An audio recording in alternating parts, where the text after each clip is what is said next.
The Royal Navy trains up to 1,000 personnel every year to support UK operations in Afghanistan and other operational theatres. I'm here at Longmoor training camp to find out exactly what goes on.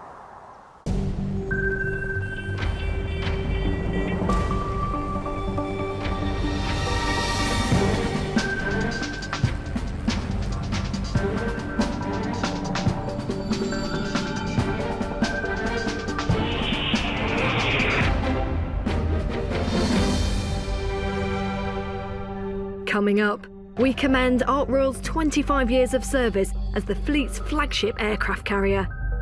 Keeping you up to date about the impact of the SDSR, I visit the 2nd Sea Lord in Portsmouth. We join 40 Commando as they're welcomed home from Afghanistan. But first up, we get to grips with pre-deployment training at Longmoor.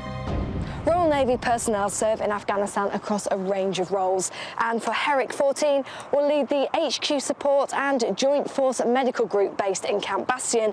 But before they head out to theatre, they need to be prepared and, of course, properly trained.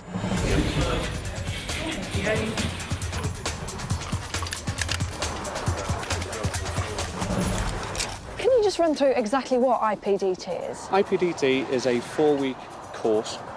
2 weeks spent on the SA-80 rifle and 2 weeks spent here at Longmoor Camp in Nelson going through the drills to ensure that the IAs, the individual augmentees, are safe and secure in theatre. George, what's your regular role in the Navy? I'm a WE2, which means I work with mainly sensors, that's radar and sonar on board. My last job was as an IT manager on a Type 22. So very, very different to the situation you're finding yourself in now. Yeah, we haven't done a lot of reboots or... No. So what were you doing before you came on this?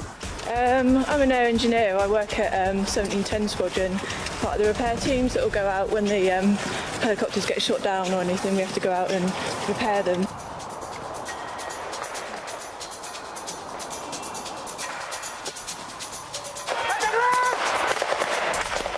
So what are the main skills, just run through them for me, that you teach them here? At the moment, as you can hear in the background, we're teaching them to be safe in a foot patrol, on a vehicle convoy. We also teach them cultural awareness, which is a large part, language training, battlefield casualty drills, and give them a theatre overview. It's not a tested course, it just gives them the minimum theatre entry standards, so they are an asset and not a liability.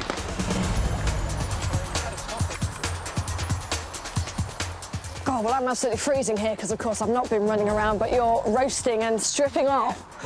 You've got a lot of layers on. You've got your shirt, the jumper, the waterproof, your body armour, your gun and your back rucksack. So, yeah, when you're running along, it's quite sweaty. Talking about that, how much does that weigh? I think about 2.5 stone, depending on what you've got in your rucksack, depending on what you need on the job. So I'm guessing that in your usual role, you're not used to lugging around 2.5 stones worth of kit? No, the most thing I carry around is a pen or a spanner. Yeah. The majority of us have never done anything like this. We all do basic weapon handling and basic training and maybe stay in date throughout our careers, but actual contact drills and things like that, we've never come across before. So to go from sort of nothing to a day's training yesterday, obviously we've had the better weapons training as well, to that, I think is quite an achievement, really. How easy is it then to get your head around the fact that this is an exercise? You kind of know it's not for real, but you've got to be on guard. And I think because you know you're going to be going out and doing it for real, you kind of get in that frame of mind anyway. And because you don't do it every day, you know that this is your only chance to kind of get it right before you go out there.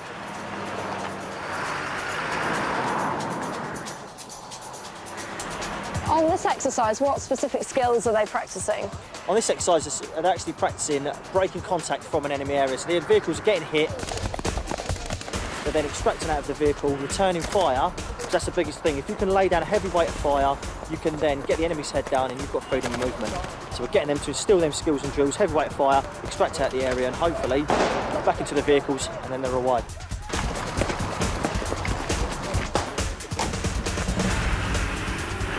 They've started off on a very basic level and it's been a really steep learning curve for them. So we're just stepping it up with a tempo, a little bit at a time, giving them the basic skills and drills, and they're starting to get to a level now which is good, and then we'll start pushing them further and further as the exercise goes on. Some of these guys are Royal Navy Reserve as well, so they've been taken from civilian job and then smashed straight into this.